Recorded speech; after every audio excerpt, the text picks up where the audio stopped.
آهنگ نگاه تو شد زمزمه رو لبان.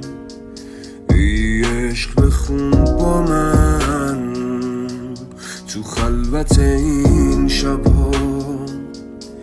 تو ساحل آرومی، من موج پریشونم.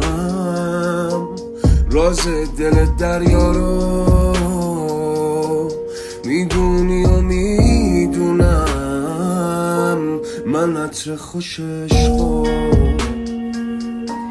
از باغ تو بویدم. اون یاس بهاری رو از شاخه تو چیدم.